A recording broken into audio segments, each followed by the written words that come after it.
Carlo Ratti, thank you for being with us. Can you explain to us how design and buildings are changing?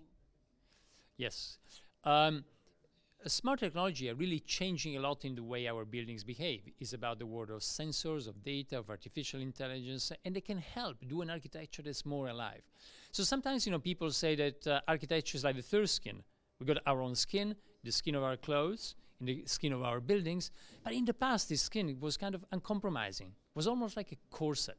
And today, with digital technologies, with smart technologies, we can actually make the skin something much more flexible, something that can actually follow our needs and desires. Now, you're coming to Paris at a time when a fire has pretty much ravaged the Cathedral of Notre Dame. What's your take on that? What did you feel when you saw those pictures? And how do you conceive the reconstruction of this worldwide recognized monument?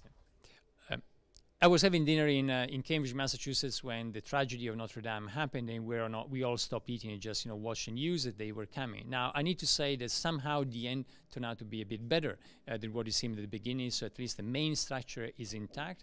But now I think there's a big philosophical question. I mean, what type of approach to use in order to reconstruct it? Should it be the approach of Viollet-le-Duc of 100 years ago, of actually taking the spirit of collaboration and using new tools in order to keep the essence of the cathedral and bring it to... Sorry, let me say...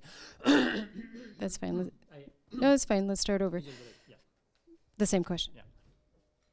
So, I was... Yeah. You want me to ask the question? I was having dinner in Cambridge, Massachusetts when this happened, and, Do you want water?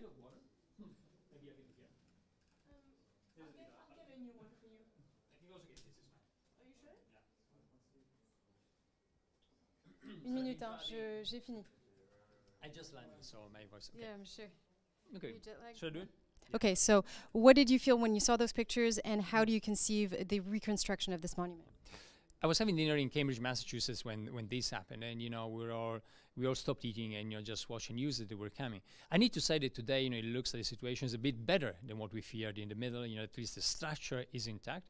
But now I think there's a big philosophical problem.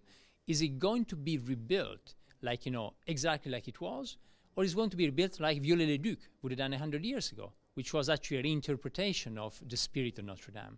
And we need to think that actually Notre Dame and the cathedrals in the past were collective works of art.